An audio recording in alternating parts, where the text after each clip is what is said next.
नमस्कार, मैं पिंटू सिंह यादव आप सभी का स्वागत करते हैं। दोस्तों, भोजपुरी इंडस्ट्री में खेसारी लाल यादव और काजल राघवानी और काजल राघवानी की जोड़ी काफी ज्यादा चर्चा में थी और चर्चा में रहने के साथ उन्होंने कई फिल्में की, कई मंच का कार्यक्रम किए और कई जो है उन्होंने गाने भी किए जो दर्शकों को काफी ज्यादा पसंद आया और समर्थकों ने इस जोड़ी को काफी ज्यादा प्यार दिया था। लेकिन कुछ साल पहले विवाद हुआ, तो विवाद होने के बाद काजल राघवानी अपने रास्ते, खेसारी लाल यादव अपने रास्ते। खेसारी लाल यादव लगातार जो है बड़े बड़े गाने फिल्में दे रहे हैं, काजल राघवानी जो है थोड़ी विलुप्त होती नजर आ रही हैं और वो जो स्वैग खेसारी लाल यादव के साथ था वो अब कम नजर आ रहा है।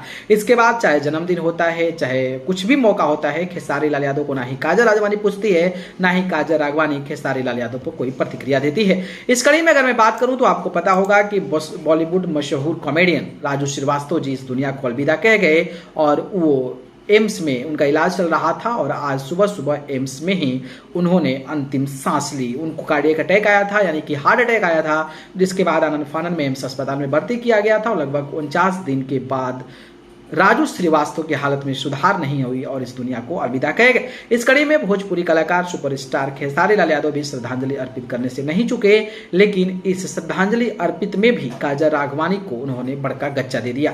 दरअसल बात करें तो राजू श्रीवास्तव के साथ तस्वीर साझा करते हुए खेसारी लाल यादव ने लिखा है कि दुनिया के चेहरे पर हमेशा मुस्कान देने वाले प्यारे राजू भैया आज आंखों में नमी दे गए। अब हंसी आएगी तो बस आप नहीं होंगे, ये पल है लेकिन आपका साथ नहीं।